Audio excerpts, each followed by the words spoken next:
হে নবী, কোরআন যখন প্রচার করতে যাবেন তখন দেখবেন অনেক মানুষ আপনার বক্তব্য না বোঝার কারণে তারা মন খারাপ করে রাগ করতে পারে। এরকম মানুষ দেশে ছিল আগে, এখন নতুন নতুন কিছু তৈরি হচ্ছে। ডক্টর মিজানুর রহমান আজহারী শুধু ইঙ্গিত দিয়েছে, কারো নামও বলেনি, যে একদল খেয়ে গেছে আর একদল খাওয়ার জন্য রেডি হয়ে আছে। অনেকে মন খারাপ করে বসে আছে। 48টা নিবন্ধিত দল, কারো গায়ে লাগলো না। আপনার গায়ে লাগে কেন? আপনি কি খাওয়ার জন্য রেডি হয়ে আছেন? জনগণ তো বুঝে ফেলছে। গত বর্ষদিন একজন বক্তব্য দিয়েছে এই দেশে, যাকে তো 15.5 বছর কোরআনের কথা বলতে গেলে অনুমতি নেওয়া লাগতো 14 জায়গায়। আমরা যদি আসতে পারি অনুমতি দেব। আরে ভাই, কথাটা বলবেন আমরা জানি, তো কিছুদিন পরে বলতে পারলেন না। আগে যে বলে দিলেন, মানুষ তো সব এখন চিনে ফেলবে। এমনি মানুষ যেভাবে ইসলামের দিকে ঝুঁকছে, আপনি টের পাচ্ছেন? কোরআনের কথা সঠিকভাবে তুলে ধরলে ওই মানুষগুলো মন খারাপ করবে, রাগ করবে, বাধা দেবে, যাদের ব্যবসায় ভাটা পড়ার কথা। কারণ কোরআন নাজিল হওয়ার পর থেকে, এদিকে তাকান, এটা নাজিল হওয়ার পর থেকে আজকের এই দিন পর্যন্ত, এখান থেকে কিয়ামত পর্যন্ত এর শ্রোতা যারা, একে শোনে যারা, শ্রবণ করে যারা, 3 প্রকার শ্রোতার নাম আমরা কোরআনে পেয়েছি। 1 নম্বরে যার নাম বললাম আবু জেহেল, কাফের, নাম কি? 2 নম্বরে শুনতে আসতো ওই জামানায় যারা মুনাফিক, তারা বিশ্বাস করত কোরআন আল্লাহর কিতাব। শুনতে এসে দেখে যে আমার পরিবার যেভাবে চলে কোরআনের সাথে মেলে না, আমার সমাজ যেভাবে চলে কোরআনের সাথে মেলে না, আমি যে রাজনীতি করি কোরআনের সাথে মেলে না। তখন আস্তে করে পেছন দিক থেকে তারা কেটে পড়তো। আল্লাহর ভাষায় তারা মুনাফিক। 1 নম্বরে কাফের বাধা দিয়েছে। আপনি দলিল নিতে চাইলে সূরা হামিম সেজদার 26 নম্বর আয়াতে পাবেন। 2 নম্বরে মুনাফিক শোনার পরে পেছন ফিরে কেটে পড়েছে। দলিল নিতে চাইলে সূরা নিসার 61 নম্বর আয়াত।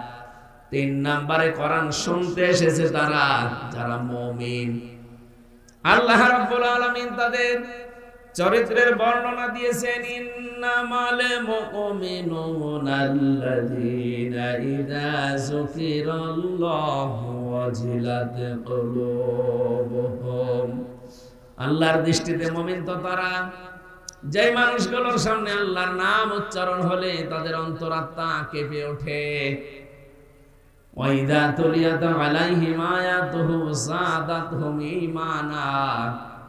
কোরআনে কারীম থেকে যখন তাদেরকে তেলাওয়াত করে শোনানো হয়, এর মর্মবাণীগুলো বোঝার পরে এই মানুষগুলোর ঈমান যা আছে আরো বেড়ে যায়। ওয়া আলা রাব্বিহিম ইয়াতাওয়াক্কালুন। বাড়ি যাওয়ার আগে তারা সিদ্ধান্ত নিয়ে যায়, এই পৃথিবীতে যে কোনো কাজে ভরসা করব কার প্রতি? 1 নম্বরে আমরা এখানে এরকম শ্রোতা নেই যারা বাধা দেয়, তারা যেহেতু কাফের। আর এখানে কাফের আছে? নেই। 2 নম্বরে মুনাফিক শুনতে আসে, কিন্তু যখন দেখে যে না, আমার সাথে তো মিলছে না, কারণ আমি সুদ ভিত্তিক অর্থনীতির সাথে জড়িত। এই কথা বলে দেখেন, ওরা বিশ্বাস করে কিন্তু যে কোরআন আল্লাহর কিতাব, হামজা বানিয়ে বলবে না, ওর বাবার কথা বলবে না। যখন দেখে যে না, এগুলো তো মিলছে না, তখন আস্তে করে পেছন দিক থেকে কেটে পড়ে। আমি খুলনায় জেলেতে 3 বছর ছিলাম। জেলে যাওয়ার আগে আমি একবার খুলনায় এক মাহফিলে সভাপতি আমার কানের কাছে এসে বলছে, হুজুর দিনকাল ভালো না, রাজনৈতিক কোনো কথা বলার দরকার নেই, আপনি এক কাজ করেন, পারিবারিক জীবনে যেহেতু কোনো ঝামেলা নেই, পারিবারিক জীবন নিয়ে কথা বলেন। স্বামী স্ত্রীর ভেতরে কেন গন্ডগোল হয়, আর এটা কি করে মেটানো লাগবে, আপনি ওইগুলো বলবেন। ঠিক আছে। সূরা নিসা 34 নম্বর আয়াতটা শুরু করলাম যে এই কারণে গন্ডগোল হয়, আর এগুলোর কারণে এটা মেটানোর পদ্ধতি আছে এর পরের আয়াতগুলোতে। ও আল্লাহ, আমি জানি না যে ওনার ওই দিন সমস্যা হয়েছে, মোনাজাত করে বাড়িতে গেলাম, খাবার দেবে তো না, মুখ গোমরা করিয়াছে। কি কথা বলছেন না কেন? বলছো হুজুর আমার বউর সাথে যে আমার গন্ডগোল, আপনাকে বললো কে? কে বলল? না, আপনাকে ঠিক কেউ বলে দিয়েছে। আপনি যা যা বললেন আজকে সব আজকে আমার হয়েছে। বলেন তো আমার কেউ বলে দিয়েছিল? বলেছে একজন। কে? উনি ১৫০০ বছর আগে জানিয়েছে যে এই কারণে গন্ডগোল হয়। এখন আপনি রাজনৈতিক জীবনে কোরআনে কারিমে যে নিয়ম নীতি আছে এটা আপনি মানেন না, বলতে গেলে তো আপনার সাথে মিলে যাবে। আমি করব কি? আমি সব জীবন বাদ দিলাম। এখানে ৯টা জীবনের কথা আছে, আমি একটা জীবন যেহেতু সামনে, এই জীবনটা আমাদের খুব দরকার, ওই জীবনের ৫টা ইঙ্গিত দিয়ে আমরা তাফসীর মাহফিলে প্রবেশ করব। ১ নম্বরে, রাজনৈতিক জীবনের নাম শুনলে যেহেতু মানুষ উলট পালট ধারণা করে, রাজনীতি, রাজার নীতি। এ পৃথিবীর রাজাকে, তাহলে ওনার নীতি বাদ দিয়ে আপনি কার নীতি করতে চান? আলেমদেরকে আসলেই বলেন যে হলো রাজনৈতিক কথা বলবেন না। আরে ভাই, পুরা কোরআনে ৯১৮ জায়গায় আমি রাজনীতির কথা পেয়েছি। আমার এই ছোট মাথায় যদি এত হয়, যে বড় বড় মাথা যাদের, ওনারা তো আরো বেশি পাবে। অথচ কত মানুষ অলরেডি বলেই ফেলেছে যে কোরআনের সাথে রাজনীতির কোনো সম্পর্ক নেই। যেই লোকটাই কথা বলেছে সে যদি আমার সামনে সূরা ফাতিহা শুদ্ধ করে পড়তে পারে, আমি মিষ্টি খাওয়াবো। আর যদি পড়তে না পারে, আমার মনে হয় ওনারা তওবা করে অন্তত পুনরায় মুসলমান হওয়া দরকার। রাজনীতি একটা ইবাদত। বিশ্বনবী যেহেতু নিজে রাষ্ট্রপ্রধান ছিলেন, রাজনীতি না করলে রাষ্ট্রপ্রধান হওয়া যায় না। কথা বলেন না কেন? আমাদের যিনি আছেন শাহাবুদ্দিন চপ্পু, উনি পর্যন্ত কয়েকদিন আগে কিন্তু ঘোষণা দিয়েছিল যে আমার ঠেলা দিয়ে ফেলা যাবে না, আমি রাজনীতি করা মানুষ। এ কথা বলেছিল না? যে রাজনীতি না করলে উনিও রাষ্ট্রপতি হতে পারতেন না। এতটুকু একটা দেশের রাষ্ট্রপ্রধান যদি রাষ্ট্রপতি হওয়ার জন্য রাজনীতি করা লাগে, আমাদের নবী মুহাম্মদ রাসূলুল্লাহ সাল্লাল্লাহু আলাইহি সাল্লাম উনি যে 10 বছর রাষ্ট্রপতি ছিলেন, এটা কি মিথ্যা কথা? এটা মিথ্যা কথা? তাহলে আমাদেরকে অবশ্যই রাজনীতি সামনে করা লাগবে। নবীর উম্মত দাবি করলে মাস্ট দিয়ে পথে আসাই লাগবে আপনাকে। আপনি যাই মনে করেন যেটা দুনিয়ার কাজ হোক, এই দুনিয়ার কাজ দিয়ে আপনার আখিরাতের জান্নাত তৈরি হবে। এবার আমি শুধু পয়েন্টগুলো বলছি। এই পৃথিবীতে কেউ যদি রাজনীতি করতে চায়, নেতৃত্ব দিতে চায়, নেতা হতে চায়, কোরআনে কারীম পুরাটা পড়ে আমি 5টা গুণাবলীর কথা পেয়েছি। ১ নম্বরে, রাজনীতি করতে হলে তাকে জ্ঞানী হওয়া লাগবে। কি হওয়া লাগবে? সূরা বাকারা 247 নম্বর আয়াতে এই তথ্যটা আছে। ক্বালা ইন্নাল্লাহা আসতাফাহু আলাইকুম ওয়া যাদাহু বাসতাতান ফিল ইলমি ওয়াল জিসম, ইলা আখিরি আয়াত। এখানে হযরত দাউদ আলাইহিস সালামের কথা যদিও বলা হয়েছে, আমি তাফসীরের ভেতরে পড়েছি, যারা কিয়ামত পর্যন্ত দুনিয়ায় নেতৃত্ব দিতে চায়, প্রথমেই তাদের 2টা কোয়ালিটি থাকতে হবে। 1 নম্বরে শরীরের শক্তি থাকা লাগবে, 2 নম্বরে জ্ঞান থাকা লাগবে। আপনি তাকান তো আমাদের দেশের দিকে যারা রাজনীতি করছে, ওল্ড হয়ে গেছে। বিশেষ করে এই যে হিরো আলম, এর ঠেলা দিলে পড়ে যাবে না, শরীরে কোনো শক্তি আছে। 2 নম্বরে জ্ঞান। আমরা এমন জ্ঞানী নেতা এই দেশে পাই যারা বলে আগামীকাল ঈদুল আজহার জানাজার নামাজ অনুষ্ঠিত হবে। এই যদি জ্ঞানের মোহর হয় নেতা, এর তো রাজনীতি করা যায়। এক কথা বলেন না কেন? নেতা হওয়ার কোয়ালিটি বলছিলাম 5টা। আপনাকে শক্তিশালী এবং জ্ঞানী হওয়া লাগবে। আমি কি বানিয়ে বললাম এটা? সূরা বাকারা 247 নম্বর আয়াত, 2 নম্বর পারা, 19 নম্বর পৃষ্ঠা, 14 নম্বর লাইনে আছে। বাড়ি যেয়ে মিলিয়ে দেখবেন, যে কোনো তাফসীর পড়লে পাবেন। 2 নম্বরে পেয়েছি আমি সূরা শুআরা 152 নম্বর আয়াত, 19 নম্বর পারা, 12 নম্বর পৃষ্ঠা, 5 নম্বর লাইনে এটা আছে। ওয়ালা তুতিউ আমরাল মুসরিফিন আল্লাযীনা ইউফসিদুনা ফিল আরদি ওয়ালা ইউসলিহুন। এই পৃথিবীতে যারা অপচয় করে আর সীমা লঙ্ঘন করে তারা নেতৃত্ব দেওয়া জায়েজ নেই। আপনি এই 53 বছরই মিলান তো, যারা এই দেশে নেতৃত্ব দিল, কত নেতা অপচয়ের পুরা জীবনটাই ভরা, বলেন। আর সীমা লঙ্ঘন তো না, আমি নিলাম না, পুরাটা জীবনই সীমা লঙ্ঘন করে আছে। আরে ভাই, আপনার জন্য তো নেতৃত্ব দেওয়া জায়েজ নেই। আমি যেহেতু তাফসীর করব বলছি, এই জন্য শুধু পয়েন্ট বলছি। 3 নম্বরে বেশি আমি পৃথিবীর ময়দানে যারা গাফেল, এটা সূরা কাহফের ভেতরে আছে, 28 নম্বর আয়াতে পাবেন, শেষের দিকে আছে। রব্বুল আলামিন বলেন, যেই মানুষগুলো দুনিয়াতে আল্লাহর জিকির থেকে, আল্লাহর স্মরণ থেকে গাফেল, তাদের নেতৃত্ব দেওয়া জায়েজ নেই, তাদের অনুসরণ করা জায়েজ নেই। 4 নাম্বারটা একটু ঝামেলা, আমি এটা বাদ দিয়ে 5 নাম্বারে চলে গেলাম।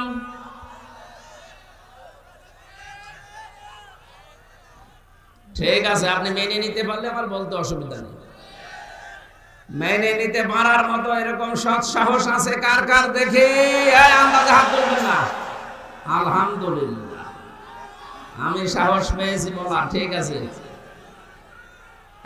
আপনি শুধু আমার কথা না বাড়ি যেয়ে মিলাবেন।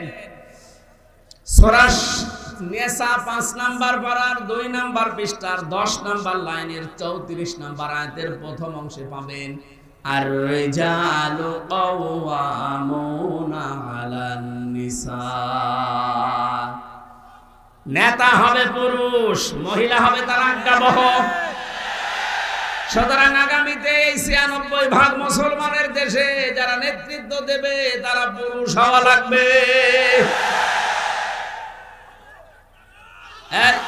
এ পর্যন্ত থাক। যারা হাত তুলেছেন, যদি এর বড় পুরুষ নেতা বাদ দিয়ে অন্য কোন জায়গায় ছোটেন, বিশেষ করে রওশনের সাদের দিকে, আমি আর বাকিটা বলতে পারবো না। সুতরাং আপনি সাবধান। 5 নাম্বারটা যেহেতু বলি নাই, বলে ফেলি। এটা সূরা বাকারায় আছে, প্রথম নাম্বার পারা 18 নাম্বার পৃষ্ঠার 6 নাম্বার লাইনের 124 নাম্বার আয়াতের প্রথম অংশে আছে। রব্বুল আলামিন বলেন, ওয়াইযি বিতালা ইব্রাহিম রাব্বুহু বিকালিমাতিন ফাতাম্মাহুন্না ক্বালা ইন্নী জাইলুকা লিন-নাসি ইমামা। আল্লাহ পাক বলেন, স্মরণ করো ওই সময়ের কথা যখন তোমাদের জাতির পিতা হযরত ইব্রাহিম আলাইহিস সালাম, যার নাম, তাকে আমি আল্লাহ পদে পদে পরীক্ষা করেছিলাম বিভিন্ন বাক্যের দ্বারা। তাফসিরে ফি জিলালিল কোরআন সাইয়্যিদ কুতুব লিখেছেন, হযরত ইব্রাহিমকে আমার আল্লাহ জীবনে 50টা পরীক্ষা করেছিলেন। কত? 50টা পরীক্ষায় তিনি পাশ করেছেন। সর্বশেষ আগুনের যে পরীক্ষাটা, এটা গুরুত্বপূর্ণ। হযরত ইব্রাহিম আগুনের পরীক্ষায় যখন উত্তীর্ণ হয়ে গেলেন, রব্বুল আলামিন বলেন, আমি তোমাকে একেবারে খালি হাতে ফেরত দেব না। ক্বালা ইন্নী জাইলুকা লিন-নাসি ইমামা। শুধু মুসলমানদের জন্য না, লিন-নাস, মানব জাতির জন্য তোমাকে আমি নেতা বানিয়ে দিলাম। এখানে যেহেতু আলেম আছে, লাম শব্দটা আরবি গ্রামার অনুযায়ী 19টা অর্থে ব্যবহার হয়। লাম বালাগাত মান থেকে 13টা অর্থে ব্যবহার হয়। এর 9 নাম্বার অর্থে আপনি পাবেন লাম ব্যবহার করা হয় জীবিত মানুষদের জন্য। আমাদের জাতির পিতা হযরত ইব্রাহিম কিন্তু জীবিত মানুষদের নেতা ছিলেন। এ নেতা বানিয়েছে কে? আরো জোরে। হযরত ইব্রাহিম ওই সময় জিজ্ঞাসা করেছিলেন, ক্বালা মিন যুররিয়াতি, হে আল্লাহ, নেতৃত্ব দেওয়ার গুণাবলী, এই যে নেতা হওয়ার যোগ্যতা, এটাকে শুধু আমাকেই দিলে, নাকি আমার সন্তানাদি যারা কিয়ামত পর্যন্ত আসবে তারাও নেতা হতে পারবে, তারাও নেতৃত্ব দিতে পারবে? আল্লাহ জবাব দিয়েছেন সঙ্গে সঙ্গে, ক্বালা লা ইয়ানালু আহদিস জালিমিন। ইয়ানালু এটা মোসারে বর্তমান ভবিষ্যৎ প্রেজেন্ট ফিউচার, আহদিস জালিমিন এটা বহু বচন। ভালো করে খেয়াল করেন, আল্লাহ শুধু অতীতের শব্দ দেয়নি, ইয়ানালু মোসারে দিয়েছেন। রব্বুল আলামিন বলেন, ইব্রাহিম তোমার সন্তানাদের ভেতরে নেতৃত্ব দিতে পারবে, নেতা হতে পারবে তারা, কিন্তু যারা জালেম তাদের জন্য আমার কোনো অঙ্গীকার নেই, ওয়াদা নেই। আয়াতের তাফসিরে মুফাসসির লিখেছেন, বিশেষ করে 20 শতাব্দীর একজন অন্যতম মুজাদ্দিদ মাওলানা সাজ্জেদ আবুল আলা মাউদুদী রাহমাতুল্লাহ আলাইহি, তার কিতাব পড়তে গিয়ে আমি আয়াতের তাফসিরে পেয়েছি, তিনি দিয়েছেন কিয়ামত পর্যন্ত জালেমদের নেতা হওয়া, নেতৃত্ব দেওয়া হারাম। অথচ আজটা পুরো বাংলাদেশের বিপরীত। যারা বড় বড় নেতা দেখবেন বড় বড় জালেম তারা। যে যত বড় নেতা ছিল এই দেশে সে তত বড় জালেম ছিল। সর্বোচ্চ যেটা এই দেশে পালিয়েছে এটা সবচাইতে বড় জালেম ছিল। তার প্রমাণ আমি নিজে, আমি ভিকটিম। 3টা বছর আমাকে ফাঁসির কন্ডেম সেলের ভেতরে তালাবদ্ধ করে রেখেছিল, কোনো কারণ নেই, বিনা কারণে। কয়েকদিন আগে আমার মামলা খারিজ হয়ে গেছে সব। আগস্টের 5 তারিখের পরে আমি মামলা তুলেছিলাম। জজ সাহেব এটা দেখে বলছে যে এর ভেতরে তো কোনো মাল মশলা নেই, আমি রায় দেব কি দিয়ে, খারিজ করে দিলাম। বলতে গেলাম যে মাননীয় আদালত 3 বছর তো আপনার কাছে ছিল মামলাটা, তখন তো রায় দেননি, তখন বলেছেন যে মামলা জামিন হয়, আগেই ফেলে দিতেন ফাইল, আর আজকে বলছেন কোনো মাল ম্যাটারেস নেই, এ মামলা খারিজ করে দিলাম। উনি এইটাই বলতো, হুজুর আমার হাত বাঁধা ছিল। এক কথা বলছেন না কেন? এখন আমার হাত খোলা আছে, আমি এখন ন্যায় বিচার করতে পারছি। আমরা এইটাই চাই। বাংলায় 1628টা চেয়ার আছে। কত? 1628টা চেয়ার আছে এই দেশে। এই চেয়ার না, মেন চেয়ার। শুধু একটা চেয়ারে হাত খোলা ছিল, বাকি 1615টা চেয়ার সব হাত বাঁধা ছিল। আপনি যে চেয়ারের নামই বলেন সব চেয়ারেরই হাত বাঁধা, শুধু এক চেয়ারের হাত খোলা ছিল। আপনি মনে করছেন যে কাওয়া কাকুর মনে হয় হাত খোলা ছিল, না, ও কাওয়া কাকুরও হাত বাঁধা। একটা চেয়ারের শুধু হাত খোলা ছিল। আমরা চাই এদেশে যেমন এখন সব হাত খুলে গেছে, কিয়ামত পর্যন্ত এই দেশে যত চেয়ারে মানুষ বলবে সবার হাত আবু সাইদের মতো খোলা থাকবে। এটা চান না আপনারা? কারো হাত যেন আর বাঁধা না থাকে, আর হাত খোলা থাকবে তখন আমার হাকামা বিহি আদালা, যখন এইটার বিচার শুরু হবে।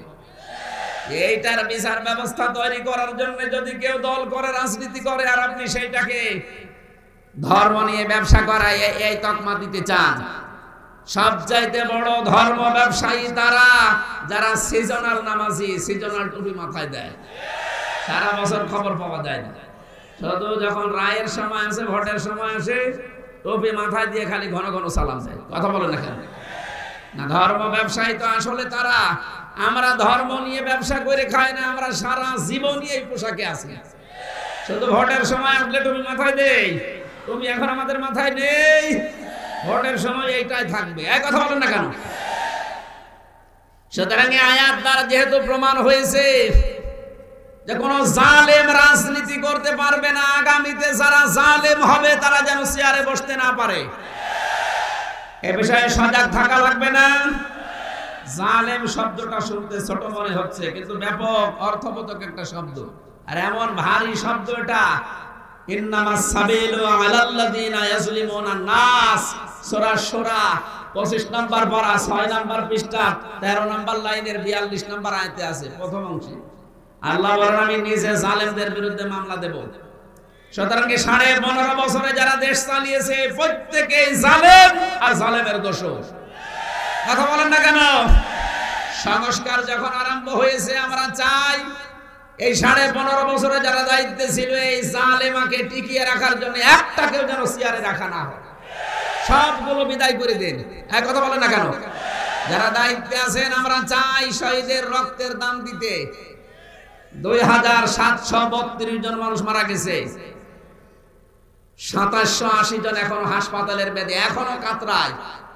তাদের আর্তনাদ গুলো শুনতে হলো, অন্তত দাম দিতে হলেও যারা এই বৈষম্য তৈরি করেছিল তাদেরকে চেয়ার থেকে নামানো এখন সময়ের দাবি। এটা কোনো রাজনীতি না, এটা আমাদের জাতীয় দাবি। এই কথা বলেন না কেন?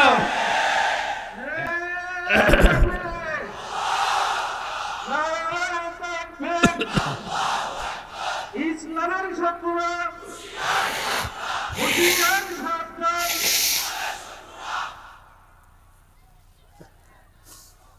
আলহামদুলিল্লাহ ভাই, জালেম যারা রাজনীতি করতে না পারে, নেতা হতে না পারে, কয়টা কোয়ালিটি পেলাম নেতা হওয়ার?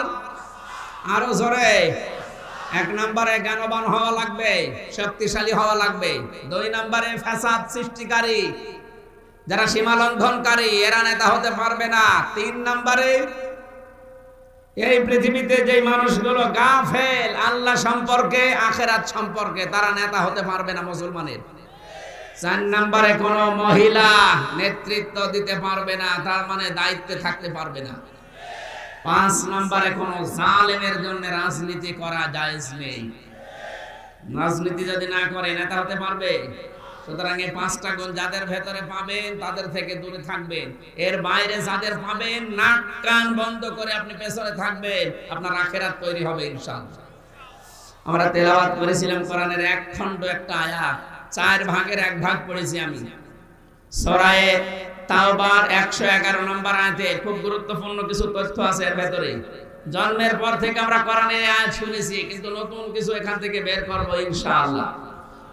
রব্বুল আলামিন বলেন, ইন্নাল্লাহ হাশতারা, অবশ্যই আমি আল্লাহ কিনে নিয়েছি, ক্রয় করে নিয়েছি, মিনাল মুমিনিনা, মুমিনদের কাছ থেকে, আনফুসাহুম, তাদের জীবন, ওয়া আমওয়ালাহুম, তাদের সম্পদ, বিআন্না লাহুমুল জান্নাহ, বিনিময়ে যেটা দিয়ে দিয়েছি তার নাম জান্নাত। এটা বাংলা অর্থ ছিল। এবার আসেন তো বাস্তবে নিয়ে যাই।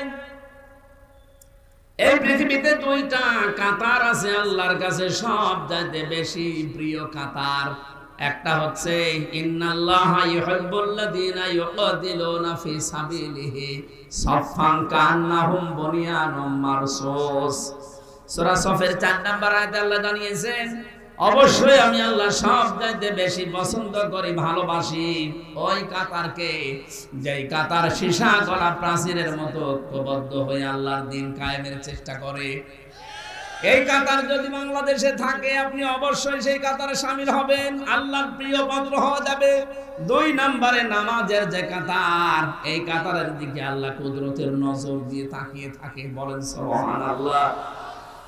এখানে আমরা যেহেতু ক্রয় বিক্রয়ের একটা নাম শুনলাম, আল্লাহ রাব্বুল আলামিন নিজে এখানে ক্রেতা, আর বিক্রেতা হচ্ছে দুনিয়ার যারা মুমিন তারা।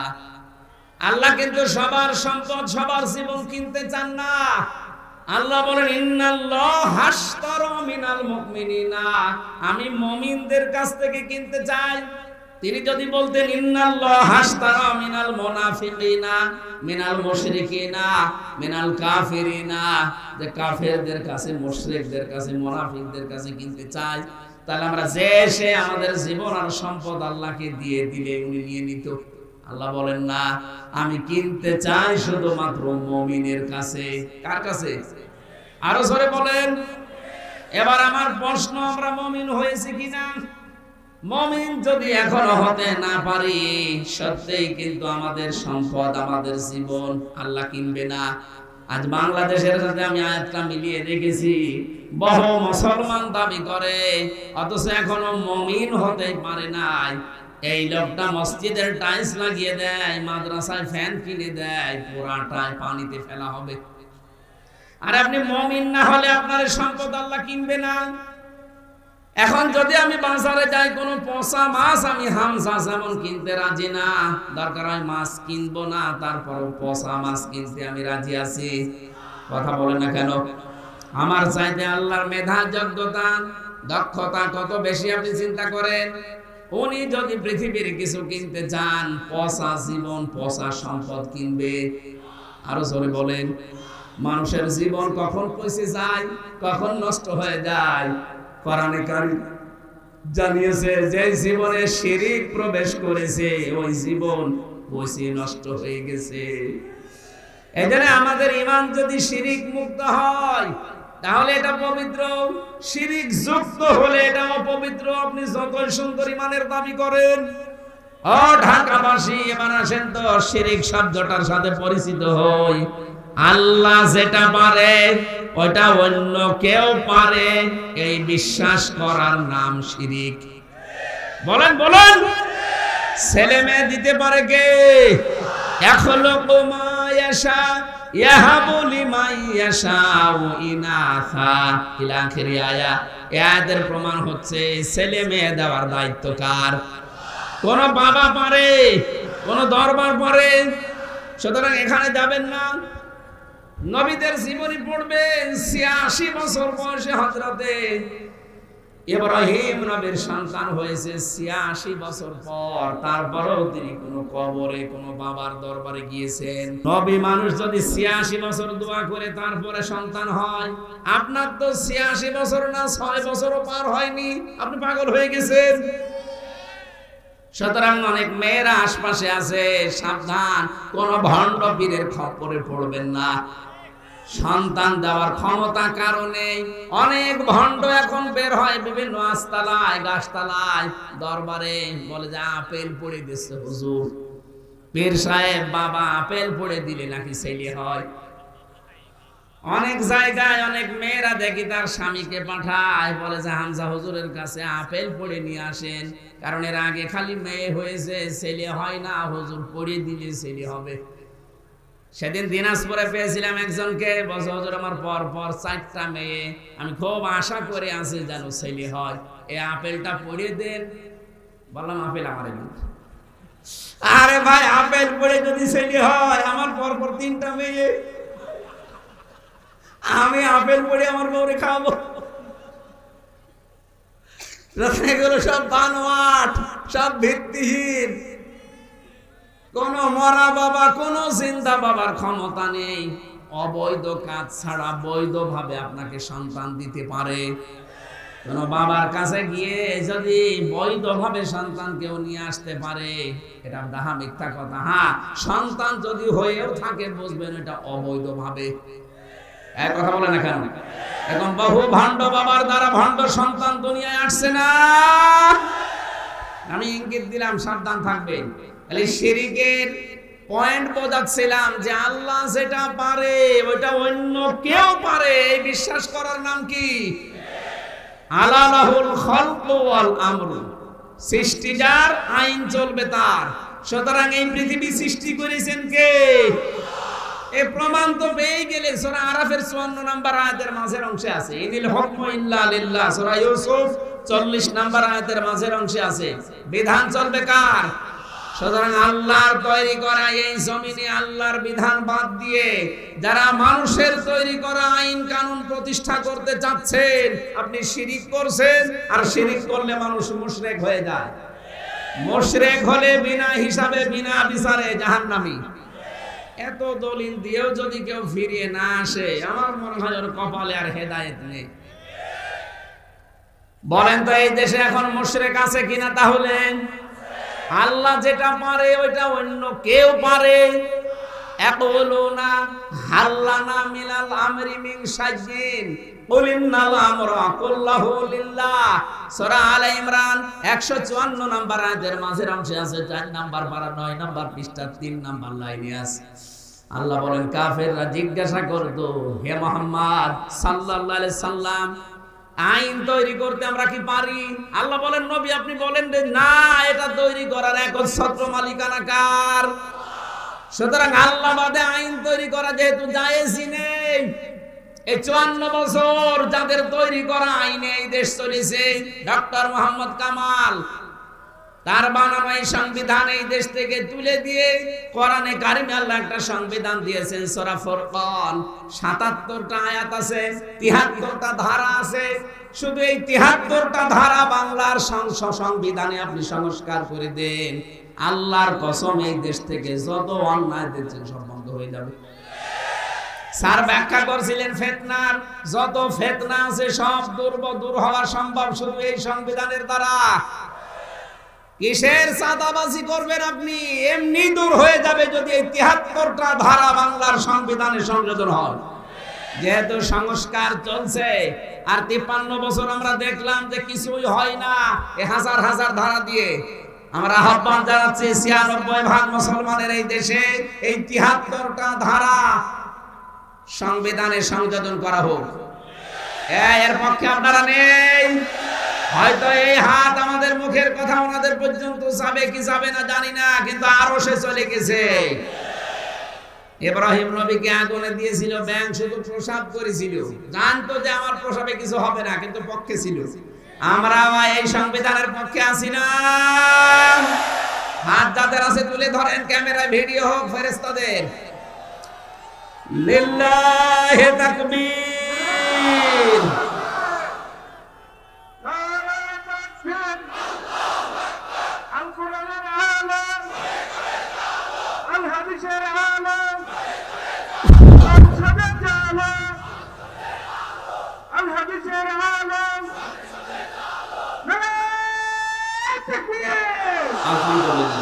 عن ابي هريره رضي الله تعالى عنه قال قال النبي صلى الله عليه وسلم من مات ولم يغزو ولم يحدث به نفسه مات على شعبة من النفاق।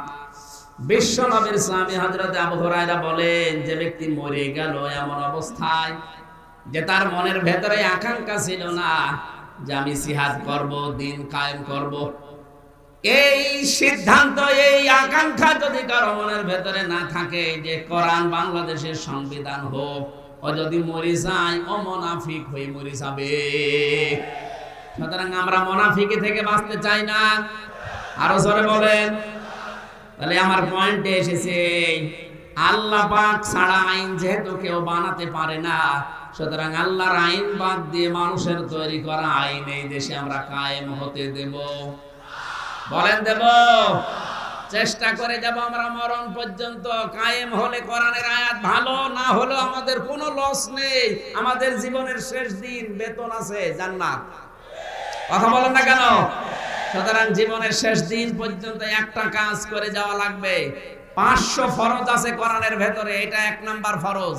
আনাকিমুদ্দিন ওয়ালা তাতাফাররাকু ফি, দিন কায়েম করো, এই বিষয়ে কোনো ফতোয়াবাজি করবে না, কোন মতপার্থক্য এখানে চলবে না। সুতরাং যে যাইলে কাজ করছেন, তাবলীগ করেন, পীরগিরি করেন, জিহাদ করেন, যাই করেন, দায়িত্বে আপনার জীবনে এইটা নেওয়া লাগবে যে আমি এই দেশে আল্লাহর কোরআনের রাজ কায়েম দেখতে চাই।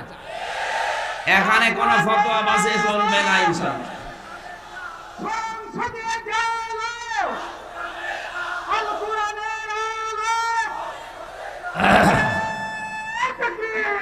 আমার ভাইরা, আমরা 2টা পয়েন্ট বললাম। কি? আল্লাহ যেটা পারে ওটা অন্য কেউ পারে, বিশ্বাস করার নাম শিরিক।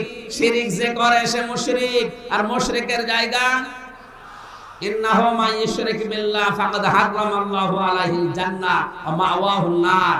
যারা শিরিক করে তাদের জায়গা হচ্ছে জাহান্নাম, আর জান্নাত তাদের জন্য হারাম। সুতরাং আমরা কোন শিরিকে যেন না যাই।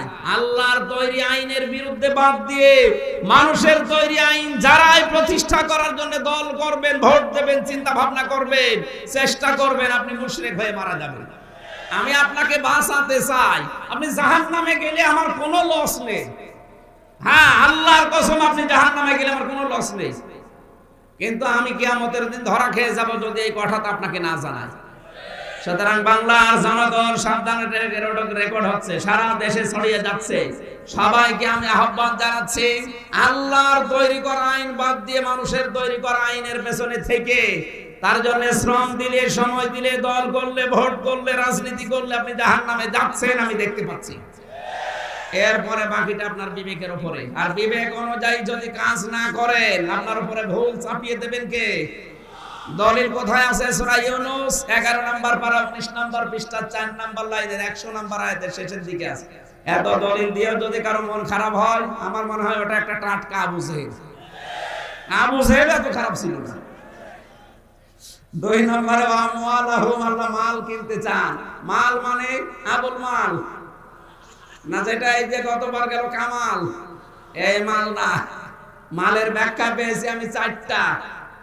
আমার আজকের অনুষ্ঠান গাজীপুরে, ওইটা আসল মাহফিল ছিল। এইটা আপনারা দায়িত্বশীল যারা আছে এদেরকে ধরে জোর করে নিয়েছে।